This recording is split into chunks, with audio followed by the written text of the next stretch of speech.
Movie buff specialist Phil and John are back, and we have hit single digits here in our top 100 list.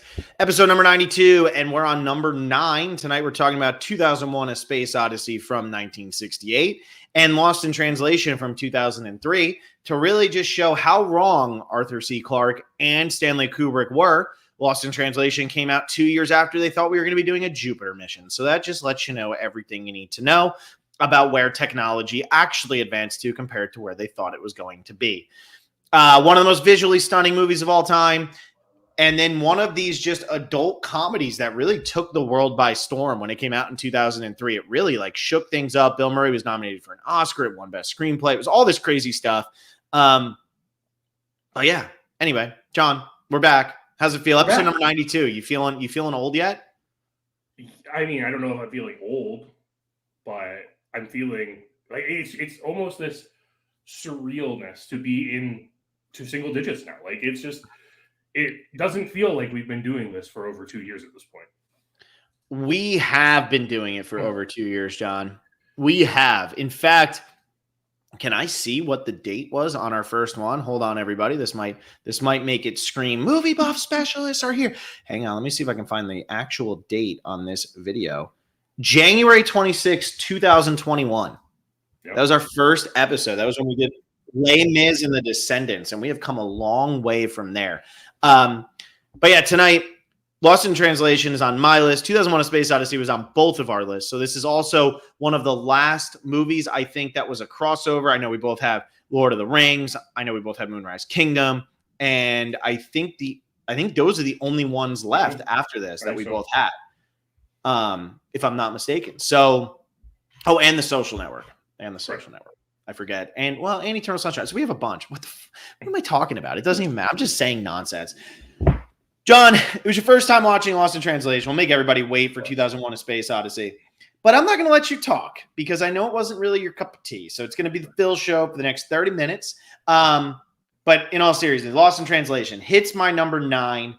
And it's one of those movies that, but this came out, like I said, it really did take the world by storm. Mm-hmm. This was a huge success for Sofia Coppola, Bill Murray, put Scarlett Johansson on the map. She was 18 years old when this movie was made.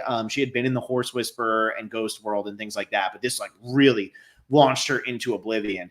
And I think why it hit so hard was it was just about two people. And it was about two people in a way that we hadn't really seen in a long time. Now, the next year, we would see Eternal Sunshine of the Spotless Mind. And it's funny because on the DVD I have for Lost in Translation, they play a trailer for Eternal Sunshine of the Spotless Mind on there, coming to the DVD. And it makes me laugh because it's it's already done. It already happened. But it started to really hit home on something of this sadness that people were feeling as they kind of walked into these situations that people in the 40s, 50s, 60s, 70s, 80s, 90s kind of felt like they didn't have a choice but to do. And now all of a sudden these people were saying, is this really what I wanted? And we're seeing the older version of that with Bill Murray, who's the guy who, was born in the 50s or whatever she makes fun of him for, and gets married, now has a kid in 2003, has been successful, but is wondering, what really is my life? And then Scarlett Johansson, who's 21 or 22 in the movie, younger, and she's newly married, been married for 2 years, just graduated from college, and it's this different feel because that's what we think we're supposed to do. And it really dives into these societal norms, but it is also placing this movie in Japan, which anything in Asia is just so out there for people who live in North America. It just is. It is so different. And we can love the culture and love certain aspects of it, love the films that they make, love the food, whatever it is. But going to Asia is like going to an entirely different planet. Right? That is just how it really feels. And this was before technology really took off in the way that technology has now with cell phones and things like that. I think that really helped with Lost in Translation setting. But it just nails that so well. And it asks the question that so many people don't like to ask, which is, if I'm wealthy and I'm traveling the world and I'm doing all this stuff, is it okay that I feel so damn miserable all the time? And Bill Murray's character is getting paid $2 million to do a Suntory whiskey ad. And he is so unhappy. And he wishes he was happier. He wants to be happier, but he's not enjoying his time with his kids. And he's not enjoying the job that he's doing. And then you have Scarlett Johansson, who is there with her husband, and they're young and they're traveling the world. What young couple wouldn't want to do that? He's a photographer. It's great. And she has no idea what she wants to do with her life. And when I watched this movie for the first time, I think it was like 2008 or 2009. So it was like 15, 16. And it just like resonated for some reason with me, even though I had never been in that Bill Murray shoes, because that is something that I've always been concerned with. Is, am I going to grow up and achieve this stuff and never still feel fulfilled, right? Like, is it still going to be empty? And then it's just connecting with that Scarlett Johansson of your whole life, you're growing up, you're being told you got to date this person and then get married and then get a good job and get paid 6 figures and go buy a house. That's what they say in America, in the United States. I don't know what they say elsewhere, but it's this feeling of like, do I really have to do, what if that's not what I want to do? And I just loved every single second of this movie. And every time I watch it, I feel something different, but I still feel something so profound and so strong. And the end of this movie, and this is the case for pretty much my entire top 10, because even Lord of the Rings does this to me, and people are going to be like, what the hell are you talking about? When this movie ends, I need to come up with a name for it. Like, I don't know if it's called like the sinking feeling or whatever. But when the movie ends, I get this feeling where my stomach feels empty and I feel like almost lightheaded because I'm like, oh man, that just made me feel depressed and happy and like reminiscent and all these different feelings at the same time. And yet there's such a melancholy to it all, but you're so happy you watch these people do what they did. And yet you're like, oh, but they're not going to be together anymore. And it's never going to be like it was. That's what I think about when I watch my top 10. It's never going to be what it was. Eternal Sunshine, American Beauty, The Deer Hunter, Fellowship of the Ring, One Flew Over the Cuckoo's Nest, Amelie, The Graduate, Moonrise Kingdom, and this. And even Casablanca last week. These movies just make me feel something that I cannot explain with one word. And Lost in Translation was probably the second movie I'd ever watched in my life that made me feel that way behind American Beauty. Anyway, John, now tell me why it was a piece of shit. No. So I can't, there are things this movie does really, really well. And I need to preface this. On paper, Lost in Translation should be a movie I love.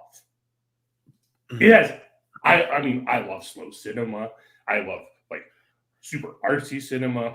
I love character pieces. I really relate to, lonely millennials and like, loneliness and dissatisfaction. Like I'm a millennial. That is literally our generation. And for some reason, this movie just didn't hit with me. Now, maybe I just need to watch it a few more times. Maybe it's something that'll grow on me. Eventually, maybe I'll learn to appreciate it more with time. But I sat there watching it, and all I could think was, is this movie just meandering too much? And I've never, ever thought that in a movie that is intentionally slowing things down. See, and what I love about this movie is, and we're going to talk about slow with 2001, purposefully, of course. Yeah.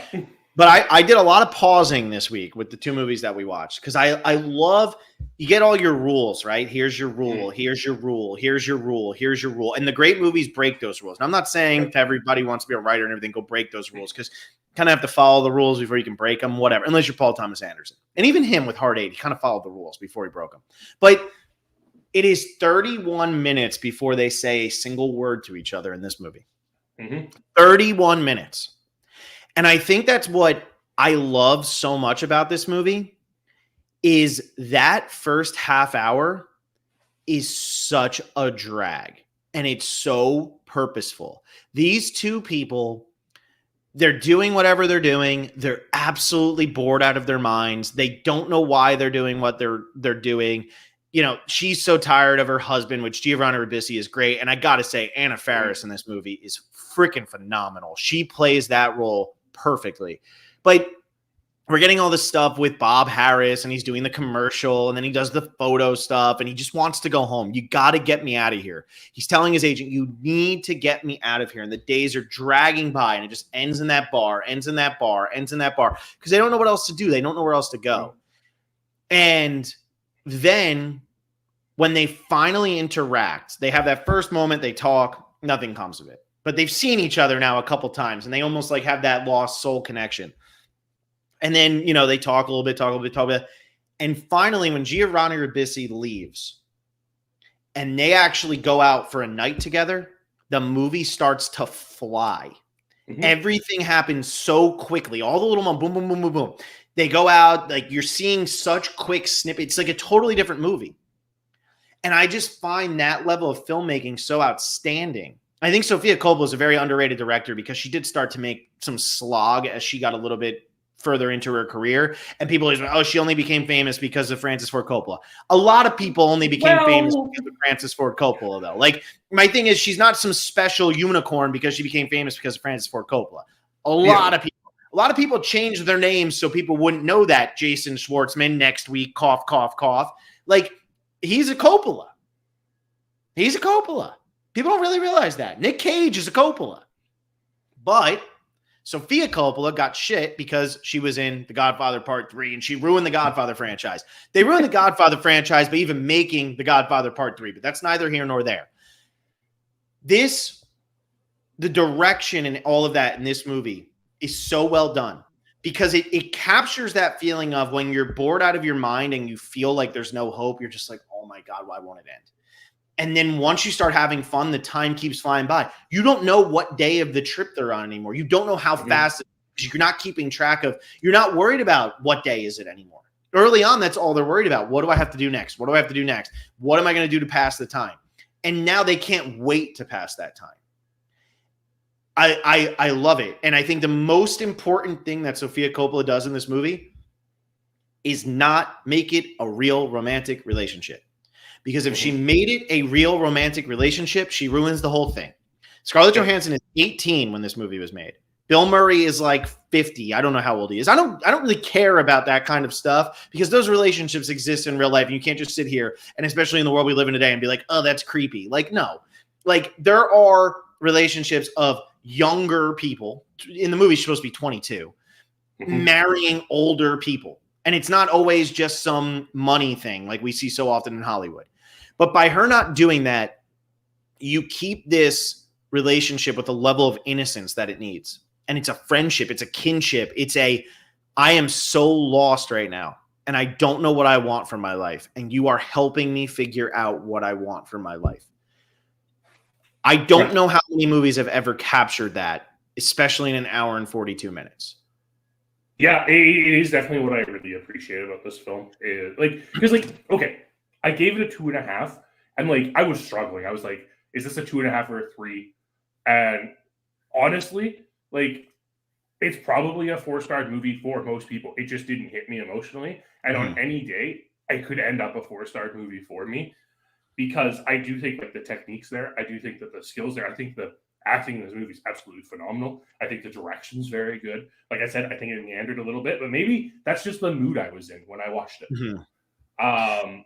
But like having this relationship, because like the most fascinating thing, obviously, the entire film revolves around this relationship between Charlotte and Bob, and not having it go romantic is so important. I 100% agree. The fact that it is like this more platonic relationship, and honestly, like the kiss at the end almost ruins it. Almost doesn't, but almost does. Because it's not a sexual kiss, right? Like that's the important part of this. Yes, this is literally like, this would be like if Sam and Frodo kissed, which here we go. Like now all the Sam and Frodo are gay people. There's definitely a lot of things on the internet that suggest that happens. But you know what I'm talking about, right? Like it's one of those where it's like, you've just meant so much to me that I don't know how else to express that to you now. For sure. And that's what I'm going to do. And there's that satisfaction they both have after that moment of like, we got our closure. This wasn't some I cheated on my husband, I cheated on my wife kind of thing that they weren't going out of their way to. It was just, don't forget what we did for each other in this moment. Because I always hate, the one criticism I always hate about this movie is, oh, it's just like spoiled rich people who are still finding a reason to be miserable. No matter how much money you have in this world, what's between your ears can't be controlled more often than not, right? Like, it's that conversation from Before Sunset where he says, you got the paraplegic or the quadriplegic who wins the lottery, or the person who wins the lottery and the person who becomes a quadriplegic. The quadriplegic ends up being happy eventually because he was just a happy guy. And the guy who wins the lottery just ends up being a miserable prick with a lot of money and a yacht. Like, it's very hard to change who you are. And I think what makes it even harder, and I think it's expressed really well in this movie, is they know that they shouldn't be this unhappy.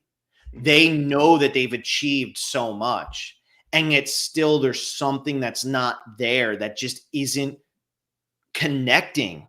And they need that feeling of connection so badly, or they're just withering away. And that's the beauty of this relationship between these two characters, is it's not driven by desire at all. It is just driven by natural mutual dissatisfaction. Mm-hmm. They just both hate the place, like where they are at in life, and they have found someone who feels the exact same way as them. Is it the exact same circumstance? No, but they still have that exact same feeling of emptiness and longing for something more, and that's what brings them together. And I do really appreciate the film for doing that. I love the subtlety in it. I love how it frames it in a way, and it's like, there is not a single point in this movie where you think this is a sexual relationship. Mm-mm. Well, it almost gets there, right? When they're doing the karaoke and they're singing and they're making eye contact and all of that, and you're like, oh, is this where this is going to go? And instead it ends with one of my favorite shots in film history. It really is. It's one of my favorite shots. When she's sitting on the bench and he sits down next to her and she's got the cigarette dangling out of her mouth and she just puts her head on his shoulder. And he just sits there and he crosses his leg. And it's so casual. And it's like they've known each other for so much longer. I think it's such a powerful moment of what this already is meaning for them. That comfort that they're not finding anywhere else. I mean, I love the scene after that. He calls his wife and then he hangs up and goes, well, that was a terrible idea. Like, it just shows you where they are at in their lives. And these characters speak in a way that you feel like the characters would speak as they're worrying about these things. When he's, is it going to get easier? No. Well, what happened with your wife? But, well, we loved each other, but now we got the kids and she doesn't want to leave the kids. And we used to travel and laugh and do all this stuff. And it's this real, I don't have anything to lose by telling you the truth. You're not going to judge me because I'm not going to judge you. And it almost veers on the sexual so many times, but that's just because that's where our heads go, right? Mm-hmm. It has to be a romantic relationship. But this movie, it gets classified as a romantic comedy, but I call it an adult comedy. It's not a romantic comedy because this movie is about friendship. This is not about a romantic relationship. This is about friendship. Yeah. I mean, this is about as much of a romantic comedy as like Harold and Maude is, right? Like, yeah. They're very similar movies when you come down to it. Just like totally incredibly different, but like similar themes that they're dealing with. And that, I don't even know if I would classify this as a comedy. Because quite frankly, I don't think it's all that funny. See, I think though it keeps a lighthearted touch on more serious moments. Like, I think it's definitely a comedic, it's definitely a dramedy, but I think also, classifying a comedy is always hard because what is funny, right? And I think in this one, like, there are some very funny moments. The Roger Moore scene is fantastic. The scene where he has to go to the Johnny Carson of Japan is fantastic. I think the Lit My Stockings part just like really like hammers home how, like, where he's just like, get off of me. Like, I will gladly get you out of here. She's like, don't touch me. He's like, gladly, I will not touch you. Like, I think there's a lot of those. I think Anna Faris's character in general makes this a comedy. The way Giovanni Ribisi acts, he wears the same shirt multiple times. Like, I think that makes this a comedy. I think there's those types of elements.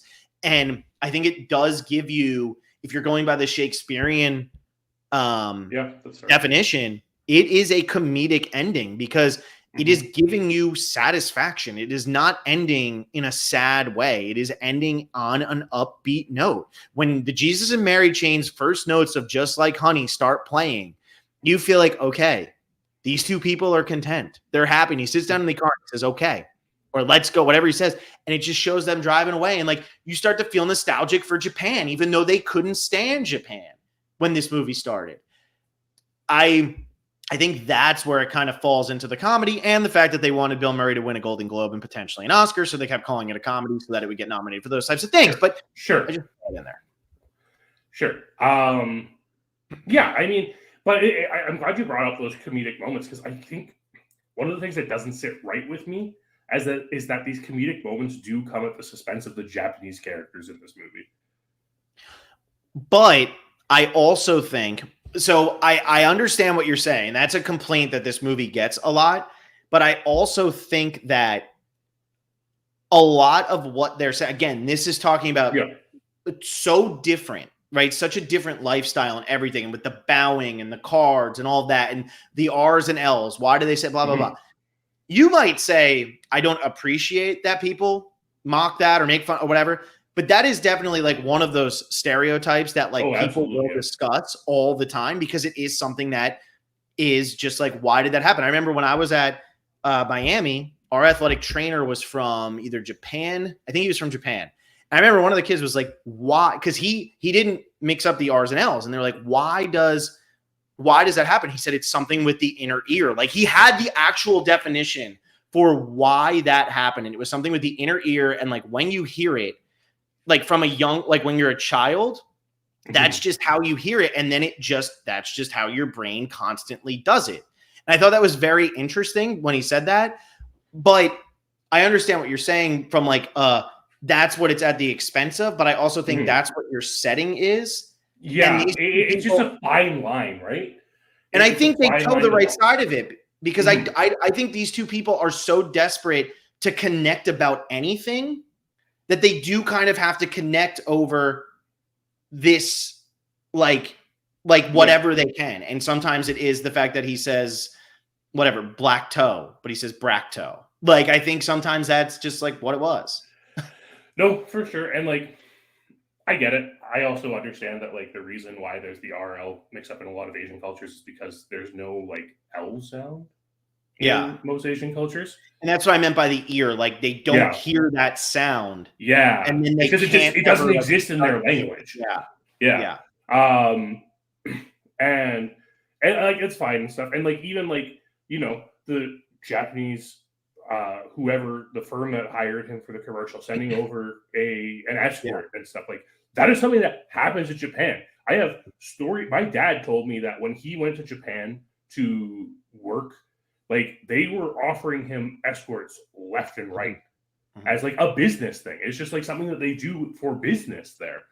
And like, so it's like, it does really show like Japanese culture and the things that they show there. It's just like, I just kind of wish there was a little more balance in some of the non-Japanese characters when it came to the more comedic things. But I feel like, if you were going to ask me what was the worst portrayed thing in this movie, or like who comes out looking the worst in this movie, I think it's the American film stars.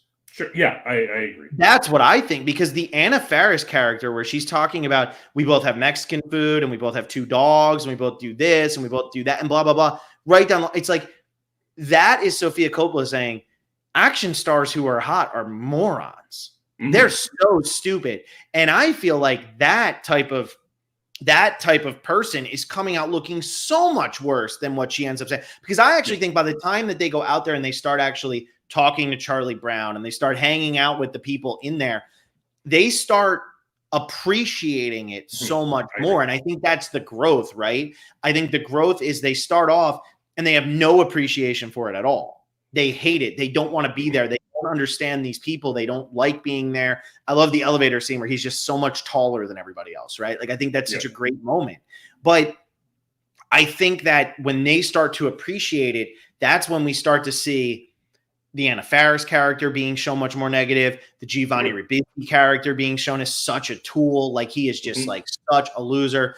And then we start seeing also like all of the blemishes for Bill Murray being this guy who can't stand his wife and is so unfulfilled that he has a one-night stand with the only other white person in town. Like, I just think, like, in my opinion, I think it comes across making it look so much worse for the Americans than it does for the Japanese. I think the Japanese come out looking like they have it all together. This is what they like, and this is who they are. Yeah, I mean, that's a fair assessment of it all.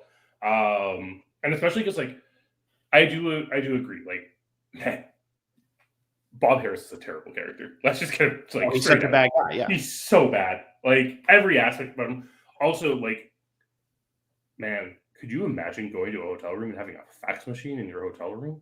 I know. Oh my God, that was like a nightmare when that's going off at like 4:20 in the morning. Jesus. Yeah, I'm just like, but like, he's just he feels like he just doesn't appreciate anything, and like, I know that's like literally the premise of the character, but like, it's so hard to feel for him. I found myself feeling for Charlotte so much more in this movie. Charlotte just feels like such a easier character to connect with. Now, maybe that's because I'm closer in age to Charlotte. I'm not a middle-aged man yet. And maybe it's because, you know, I had a marriage fall apart. Like, maybe it's all those things, like, adding up. And it's just like, literally, this is a character that I can see myself in. But even from the very beginning, like, you were mentioning that one of the, like, the bigger complaints is that, like, that people have of this movie is that, you know, oh, they're just rich people looking for a reason to be sad. And like, I feel that a bit with Bob Harris. And like, but I understand like the jadedness of it and everything in that character. I didn't feel that as much with Charlotte until like thinking about it and being like, wait, they're just like traveling to Japan for work and stuff anyways. Like, they're also like off here. Yeah. No, and I think Bob Harris, I think the reason why, I mean, Bill Murray almost won the Oscar. I mean, he was very close he is to winning the Oscar. The performances in this movie are just top notch. It's no question. But I do think the reason why he almost won the Oscar for this movie is because while his character is not a good guy, he's so realistic. Yeah. It's alarming. And by the end of the movie, I think he's ready to be a good guy. I think that whatever he's gone through with Charlotte has made it so that he's like, you know what? I'm ready to go back to my life. I'm ready. Because I think what he's missing here, right, is this has all the feelings of guy goes back to hometown, meets girl, falls in love with girl. They reminisce on the old days, and that's it, right? Like every Zach Braff movie ever made. But it's doing it in such a different way.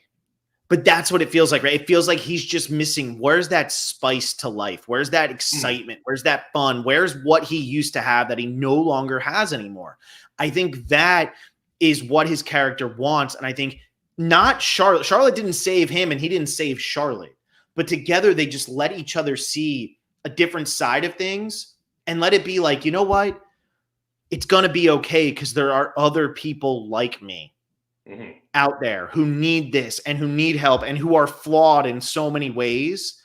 And we only have a little bit of time left on this movie. So I want to bring it up because it was massive when this came out. I was only 11 years old when this movie came out. But the whisper at the end of this movie drove people absolutely nuts. What did Bob Harris say to Charlotte?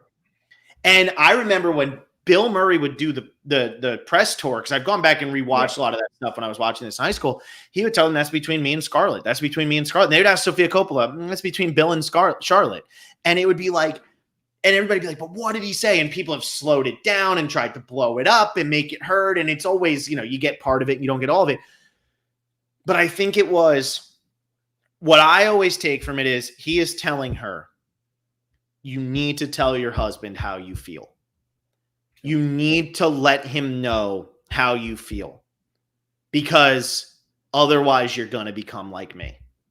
And I think him telling her that and her hearing that is enough of a conclusion for both of them that's why they're so happy leaving. And he doesn't even look back, because now he's going back into his life. And she looks back one more time to see the guy who pretty much told her, you know what?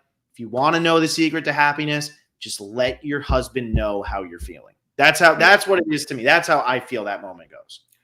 I feel like this is one of those film moments that doesn't need an answer. Mm-hmm.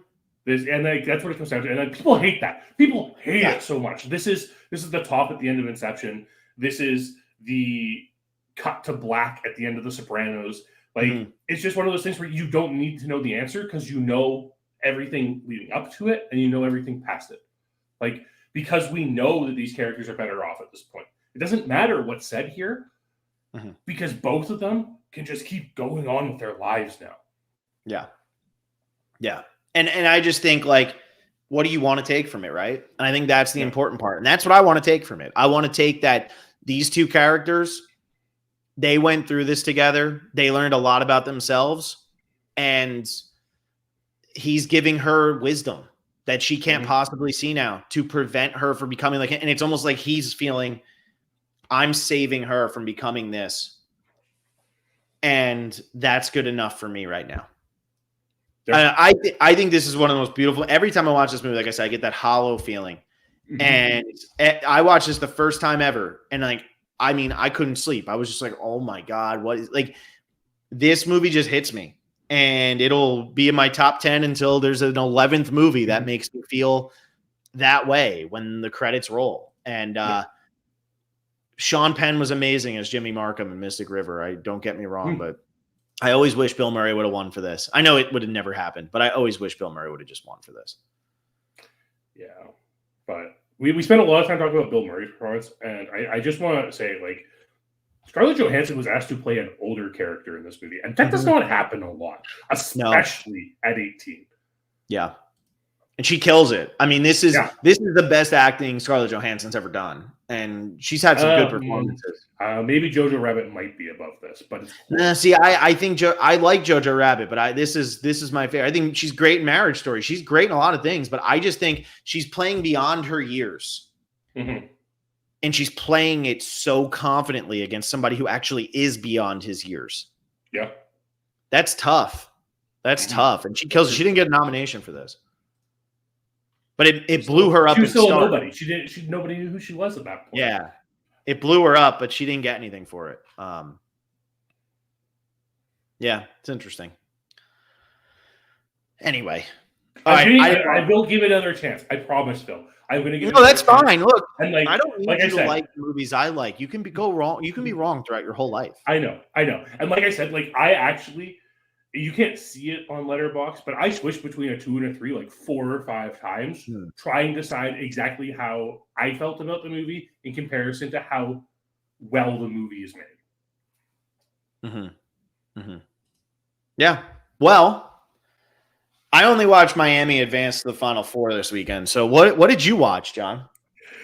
I watched a couple of bad ones. I watched The Boston Strangler, which was just trying to be Zodiac, because every investigative reporter movie tries to be Zodiac now, and all of them fail at doing it. I watched High Fidelity. Let me tell you, that movie aged very poorly. But the best one I watched earlier today was Winchester 73. I've never even heard of that. You should, Phil, because it is absolutely mentioned as the movie that should be playing in the Last Picture Show. Is it really? That's funny. It is. Oh, with Rock Hudson and James Stewart. Yeah, I knew that. Yeah. Okay. Yeah. And it's a fun Western. Like, it's not like a blow your socks off Western. I gave it 3 stars. It was enjoyable. It was a lot more enjoyable than the other non-top 100 movies I watched this week. But, like, it was fine. Jimmy Stewart was a more convincing cowboy than I thought he would be. So that was Jimmy Stewart's a cowboy in quite a few things. Yeah, he is. And he's actually pretty convincing in it. And I wasn't quite sure if he would be. But it was good. It was enjoyable. It's an interesting story about like two cowboys who were like taught by the same mentor and are like facing off against each other. It's a nice dichotomy in there, and it's enough just to like keep engaged. It's also like an hour and a half, so it was a nice short watch. You know what? You know who directed that movie? Yes, I do. It was Mann, right? Anthony Mann. What movie did he do? That we talked about on this podcast. Oh, wait, I did this because I looked into it earlier. Oh, no. It was Reign of Terror. That's right. With about Robespierre. Yeah, we did that over a year ago now. But yeah, that was my replacement for The Silence of the Lambs. Yeah. It was good. It was worth a watch. If you have like an hour and a half and you're not sure what to watch, throw on Winchester 73. I like it. That's good. That's good to know because I wanted to watch more Anthony Mann. So I'm kind of glad that you found one for me and now I can go watch it. There you go. All right, John, your number 9, even though it's on my top 100, you get to introduce it because it's your number 9. I know. What do I have? Maybe it's a little basic. I have it. Where the hell do I have it? 15 or something like that? 26. So 26 verse 9. Go ahead.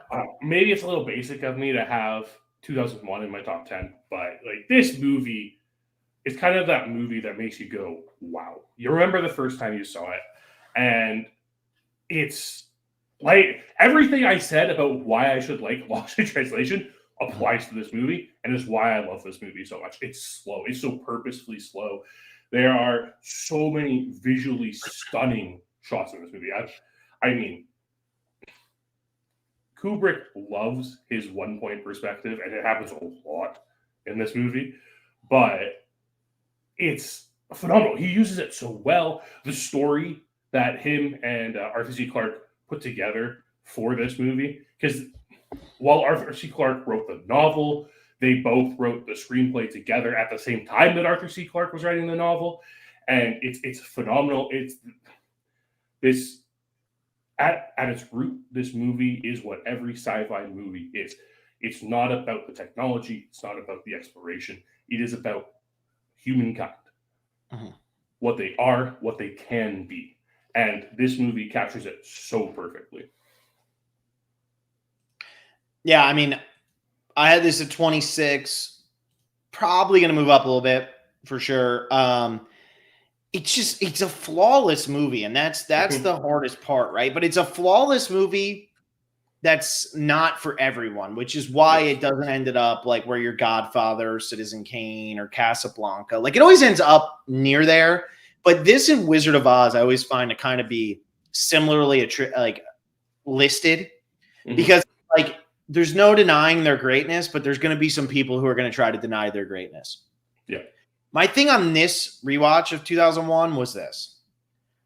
I watched the behind the scenes on this a couple years ago. And like, with the floating pen, like it's just Kubrick was brilliant. Like he just really was brilliant. But when you still, after watching the behind the scenes, you still find yourself going, how did they do so much of this? And what people forget is this all happened before the moon landing. And I think that is the most impressive part about this movie is that all of this technology and stuff was before anybody ever actually went on the moon. And in Blu-ray, in high definition, I saw this movie in a movie theater. Yeah. It still looks so unbelievably flawless that I truly don't understand how people nowadays can make bad-looking movies. And it infuriates me because this movie is 55 years old and it looks better than so much stuff that comes out today. And we have all this technology and all this stuff. This movie is just simply flawless to look at. Yeah. The running on the circle, and he changes it. And when he's sitting there, and he literally invented FaceTime, guys. Like, don't forget that Stanley Kubrick invented FaceTime with this movie. Like, the moon, when they're flying out there, when he's floating. I mean, the one thing that always makes me laugh with this movie is people are like, my God, it takes them so long to get from the Jupiter mission ship out to, when he's trying to come back from the pod, and then he's going down the ship. It takes so long. Yeah, because Kubrick is showing off. Mm-hmm. How does he make that happen? How does that look like that with all the zero gravity and everything? When you sit down and watch a movie that's 55 years old and go, how the hell did they do that? Because they didn't have the technology. They didn't have the computers. They didn't have any of that stuff. It is so incredibly impressive. I know how they do Lord of the Rings, which is my number 7. There was a lot of this click and drag, click and drag, click and drag. They didn't have that with 2001. And every time I watch this movie, and as I get older, I find the story itself to get deeper and deeper and deeper and deeper. I feel like I have so much more of an appreciation for it because it starts to hit me a little bit more. Like, right? Like as you start to deal with things that put your own mortality into view, you start to really appreciate this kind of stuff. But the visuals are it's the greatest thing ever put on film in terms of visual. And I'm waiting for it to be topped, and I don't know if it ever will. And this is what makes me laugh when something like Avatar comes out and they're like, oh, the visuals. It already doesn't hold up. Yeah. Space Odyssey holds up. That shot of the monolith on the moon with the sun and Jupiter. I mean, you've got to be kidding me. What'd you say? Yeah. Just that alignment. It comes up a couple times in this movie, and it's actually just like on my recent watch, I sat when I watched this last night, I sat there and I was like, this is cinema. Yeah. Like that's the only explanation for it. Like this is a perfect film moment. Yeah. Yeah. And I mean, there's not a line of dialogue spoken for 25 minutes. He doesn't cop out at the beginning and give you a narration, which he does a lot. I mean, he does it in Strangelove. He does it in Barry Lyndon, if I'm not mistaken. I know he does it at the end of Barry Lyndon. I can't remember if he does it at the beginning. I think he does. He likes his narrations, like his voiceover. He likes those. And he doesn't do it in this movie because he's making you decide what all of this means. And you're sitting there watching people run around in monkey costumes early on in this movie. But then the craziest part is you see the baby monkeys and you're like, that's a real baby monkey. And then you're like, oh, no, those are people in monkey costumes. Like, because the costuming even looks phenomenal still to this day. But he lets you sit there and say, what does he mean by all of this? What is it? What am I watching? And you watch 25 minutes of monkeys, and then a bone gets thrown in the air, and you're on a spaceship heading towards a satellite around the moon or whatever. It's a space station around. Yeah. Like, wow. Yeah. That's all I can say is wow. The cuts in this movie, the choices of the 4 different time frames, just brilliant. Mm-hmm. And not to mention, this movie starts with 3 minutes of black. Yeah, he went old school with he was doing, because it was 1968, he was doing what the longer movies of the era did. Like Lawrence of Arabia did this, where they would play the orchestra at the beginning to get you involved in the movie. He didn't need an intermission in a 2-hour and 25-minute movie, but he wanted it there. He wanted, that was all very purposefully done, even though in some of the older movies it was necessary. In this one, it certainly wasn't. But yeah, 2 minutes of just black and music. Yeah, and it's just an overture, right? To set the mood. You get the MGM screen, and then it goes back to black, and then eventually we get this the segment with the Dawn of Man. And every time I watch this movie, I appreciate this first segment even more, which is astounding because I've always appreciated this segment so much. But just the little things of the fact that the monolith comes and they react to it and everything. And these apes discover not tools, but weapons. Weapons, yeah.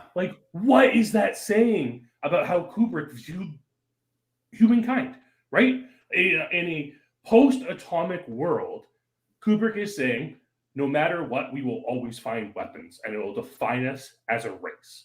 Mm-hmm. Yeah.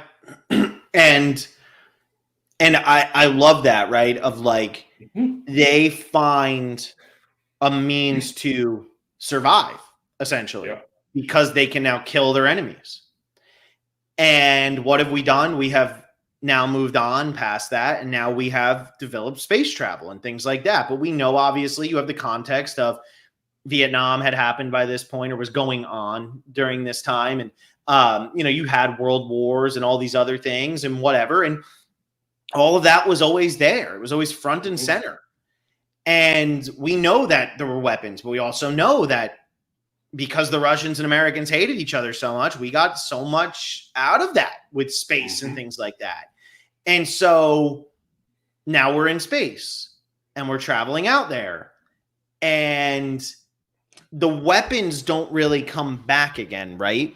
But the one thing that continues throughout this entire movie is survival and where are we going next? Survival and where are we going next? Survival and that's what this is about, right? Yeah. And so, yes, they at this second portion, they're covering up and there's the whole story behind it of like, don't tell anyone, like we're gonna call it a sickness, and it's an embarrassing cover story, but really there's a monolith out there, but we can't let people know about this. And it leads to where are we going next?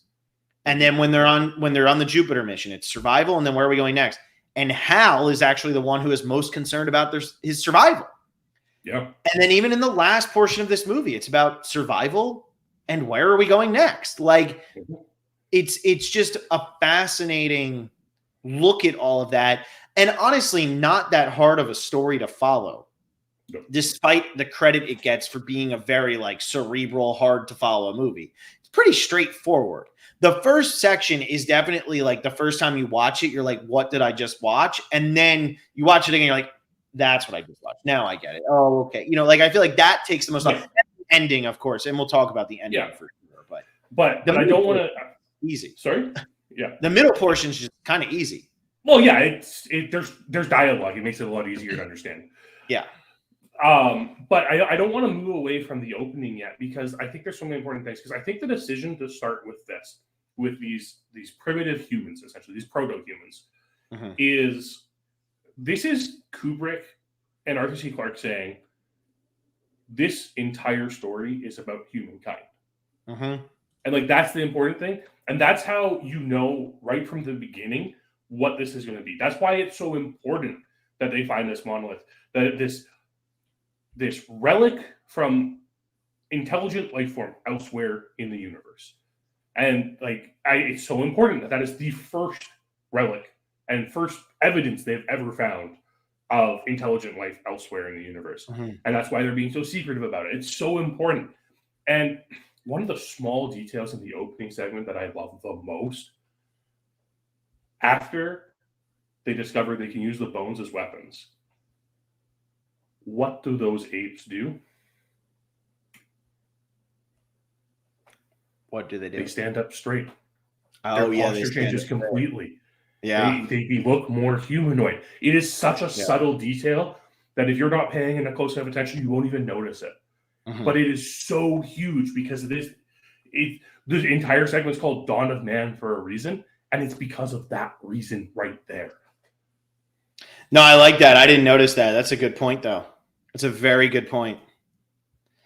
Yeah, I like that. Yeah, and I really enjoy this first section because it's very simple, right? Like back and forth. Like they don't over explain it, but I feel like that's what filmmaking is supposed to be, right?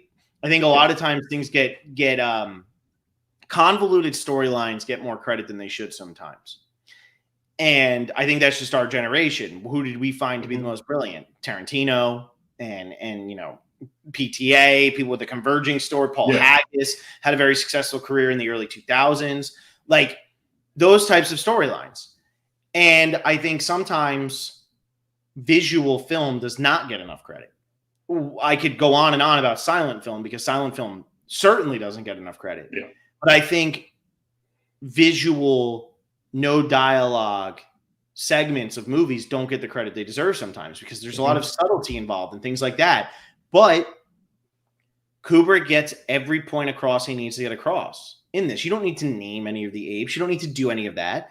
You just need it to be known that after they touch that monolith, they discover weapons. And they start, and now they're in control. And that's all you need to know. And it's such a simple story. It could win the short at the Oscar. Yep. But it's something that without having a well-crafted storyline and a master filmmaker behind it, it's not going to come out well. And one thing I have to say is, what else came out in 1968, John? You have to be way more specific than that. Come on, John. Lots of things came out in 1968. Planet of the Apes. Yeah. And how similar does the makeup look? It's quite similar.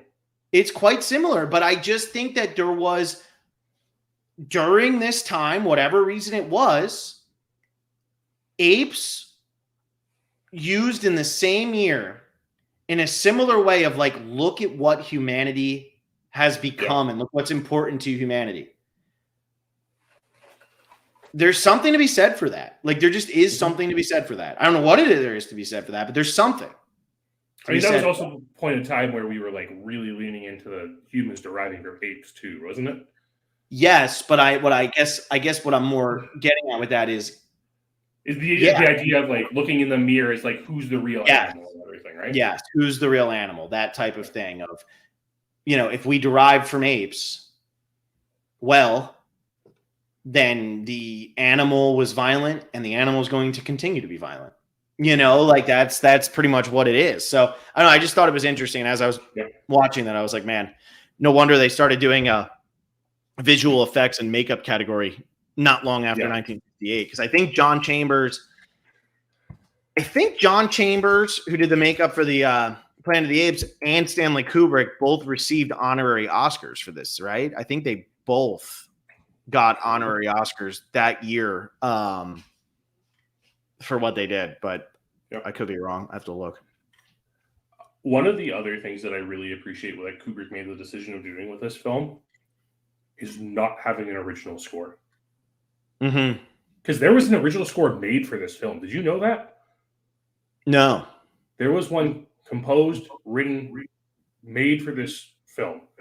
But instead, Kubrick decided to use the placement music, or like the placeholder music they had used in these romantic and like modern pieces of classical music instead. I mean, we have predominantly 3 pieces of music throughout the film. We have Also Sprach Zarathustra by Richard Strauss, The Blue Danube by the lesser Johann Strauss. Can you tell I'm a horn player? And then the Ligeti that we hear pretty much anytime the monolith's on screen.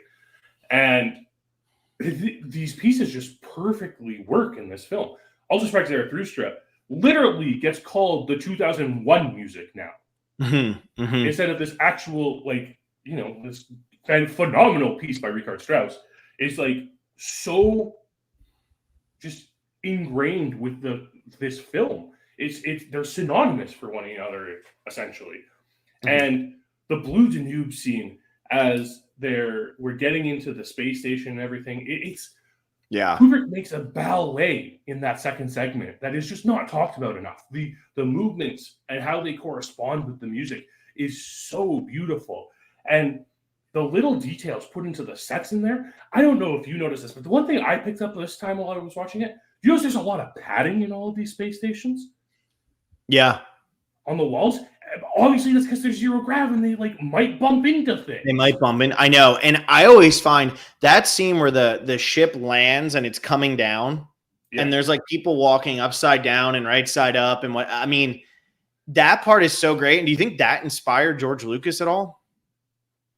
Oh, never. Not at all. I mean, it looks almost identical. It's crazy how much that looks like the Death Star and the different types of ships and stuff. It's crazy.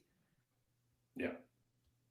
No, I agree though. The music and sound in general in this movie is just so, the music you can't really say is uncredited because like you said, now it's known as the space bum, bum, ba-dum. That's always known as the Space Odyssey, even though it's really the Magnolia music because it's when it's Tom Cruise popping up on screen. But the sound in general, the different noises, the noises they use for the monolith, the noises that they use for HAL, just the HAL sound design is great. The different beep, beep, beep, beep, beep, beep, beep, it's all very unsettling. down to at the very end of this movie when he drops the glass.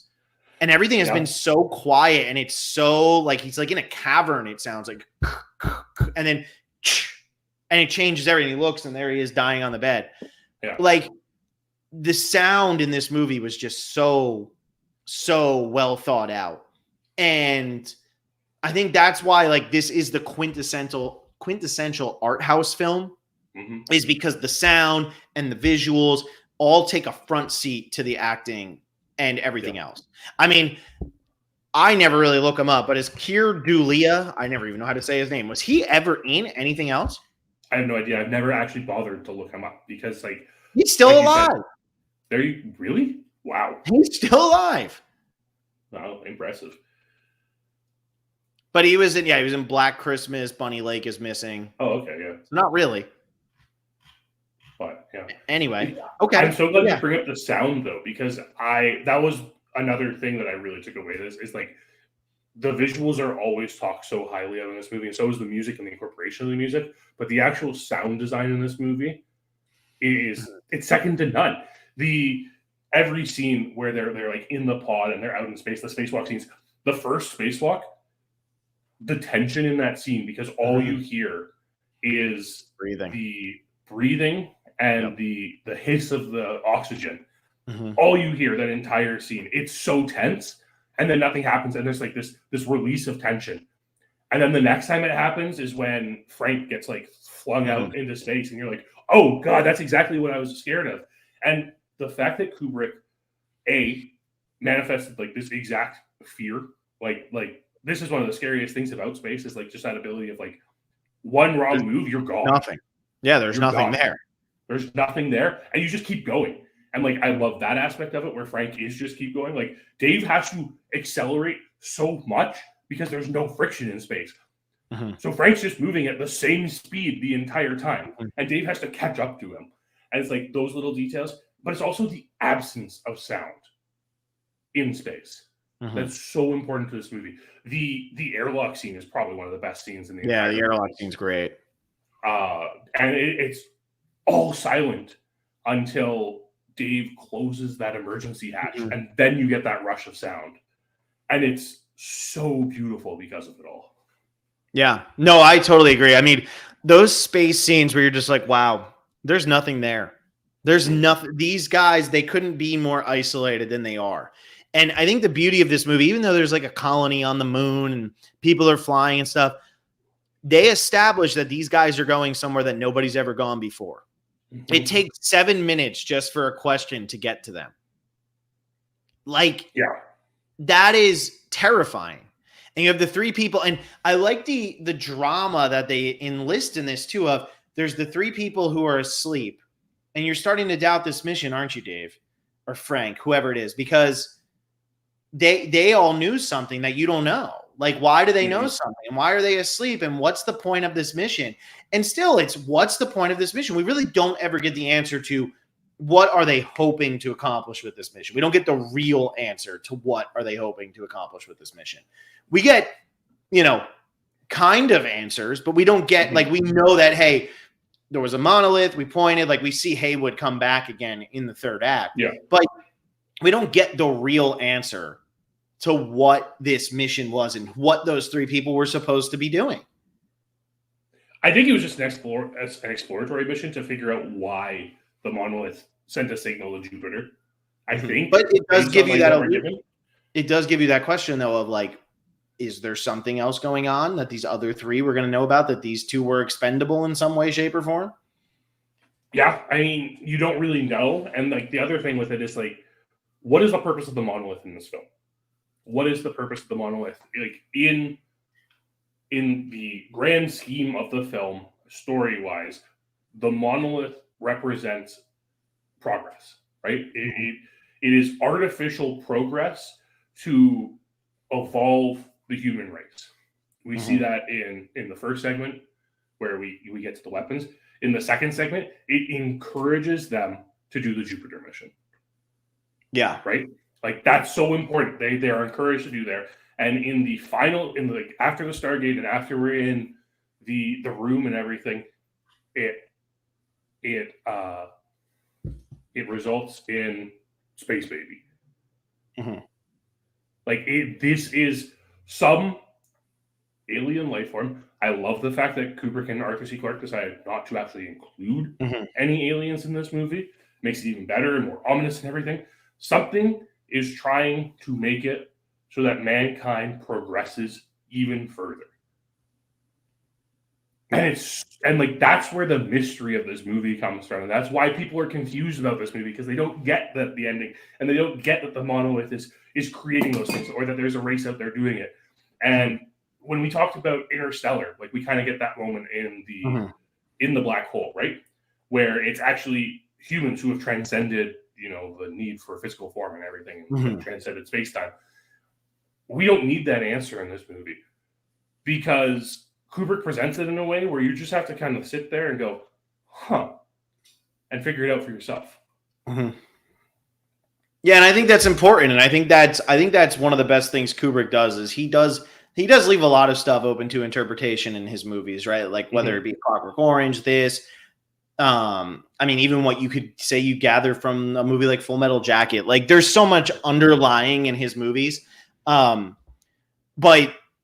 I love the decision to just let it keep going.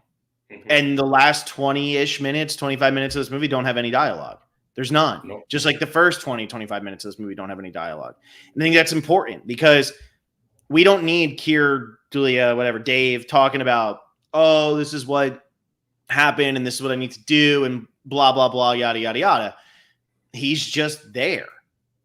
And he keeps turning and he's older. He's even older. And like, I was reading an interesting theory yesterday that like, it's because these beings don't view time as a construct. So everything's happening at the same time for them, almost like what's happening in Arrival, right? Where there's like multiple things happening at the same time. Yeah. And that's why he just keeps turning and looking, and there he is, and there he is, and there he is, because he's there and he's aging like a human, but he's in like this other plane where he's not supposed to be aging like a human because they're not really seeing it that way. And I almost look at it as with him, he is studied by these beings, whatever beings they are, so that they can create the star baby, this whatever it is, Star Child, right? Star Child to save the human race or to help the human race. Like they're studying him so that they can save the human race with the Star Child. Yeah. And the Star Child ending might not mean a lot to people. Like after they just watch this whole thing in the first time and they're like, what the hell was that? But it's certainly going to stick with you and you're going to want to know what the hell was that. And I think that's what's so powerful about this movie is that last segment from the time that Dave just starts going through all the colors and it's phenomenal. Yeah. It's just one of the best things. And I too have seen this in theaters. It's one of those things like if you have an opportunity to see this on the big screen, you have to. If not just for this Stargate sequence. Yeah. Well, and we haven't even really talked about it, and we need to because we're almost out here. But Hal himself is one of the all-time great villains in film history, and the HAL 9000. I love that they keep saying the HAL 9000 never made a mistake, never made a mistake, never made a mistake, and then they're worried. Well, did he make a mistake? No, he planned it for his own survival because when he is saying, Dave, are you starting to have doubts about this? Hal is starting to have doubts about this. He's starting to wonder. He's starting to show human emotion and become more human-like. Even though he doesn't have a body, he has a mind. And we hear, I'm scared, Dave. Please don't, Dave. I'm scared. I'm scared. I'm scared. Like, he is scared. And it's that whole thing of, like, we watch apes become human.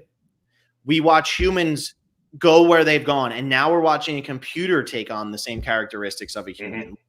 It's that evolution. It's that feeling and, like, the preservation.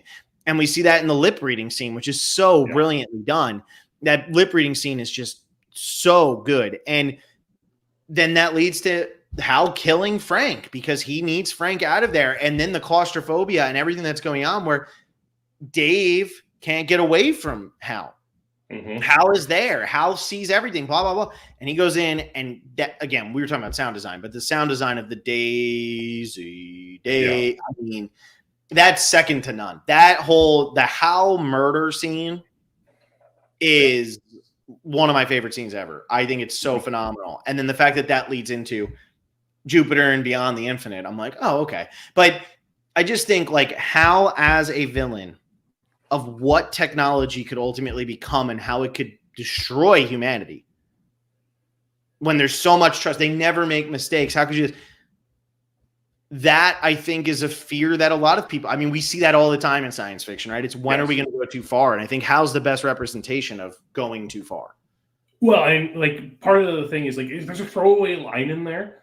It's a throwaway line in the interview, which is one of the weirdest parts of the movie is that they're rewatching their interview that they already did. But whatever, people do what they do. Probably a natural instinct. I guess if I was interviewed for something, I'd probably watch it. For sure.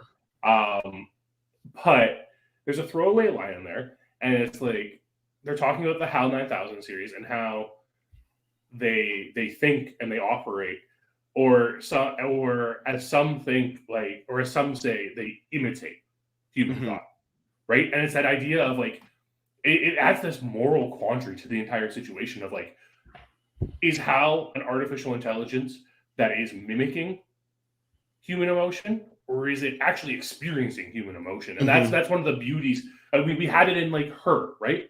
When we were talking about Her and the OS is in Her. It's the same idea of like, is this real or not? Is this a real person? And when you get to this point where, yes, HAL is the villain of this film, but not really. Like, the whole reason is HAL is wanting to make sure that this mission happens no matter what. Yeah. For the progress of mankind, right? And like, that's the interesting moral dilemma of this entire situation of like, HAL doesn't believe that these humans can accomplish the mission, but that he can. Yeah. Yep. Now, did you ever sit down and watch the sequel or no? No, I have not. I have not either. I feel like it probably... Maybe I'll read it someday. It over-describes probably, right? Probably, I would imagine so. Yeah. I don't know. I mean, I don't know. It's not made by Kubrick, so it doesn't really matter, right? Yeah, it wasn't. It was made by Peter Hyams. Peter Hyams did Capricorn 1, Running Scared. Okay. Yeah. Time Cop. Yes, Time Cop. You never seen Time Cop? Come on. Oh, I've certainly seen Time Cop. Yeah. I don't even know. Like, was it even well? I never did any research. That was okay received. It's just, how do you follow up a Kubrick movie? Well, you over-explain it. That's what you do. Yeah, right? Like, it's comparing apples to oranges. Like, yes, it's a sequel to the story. Yes, it's written by Arthur C. Clarke still. And Kubrick did intend to make it, if I recall correctly. There was an intention to do it at some point, but they just decided not to, which is probably for the best. Yeah. Yeah. Anyway, you got anything else you want to talk about with Space Odyssey? I mean, we could talk for hours about this movie, but I think we've done what we must. Yeah. Yeah. All right. Well, that's it. Thank you all so much for listening. That was number 9, episode number 92. Next week, we're going to number 8. We're talking about Scott Pilgrim vs. the World from 2010 and One Flew Over the Cuckoo's Nest from 1975. Number 8 on both of our lists. And I haven't seen Scott Pilgrim vs. the World since 2010. And John hasn't seen One Flew Over the Cuckoo's Nest since he was born. So fun times ahead for everybody. Make sure to tune in back next Wednesday. Thank you all for listening. See you then.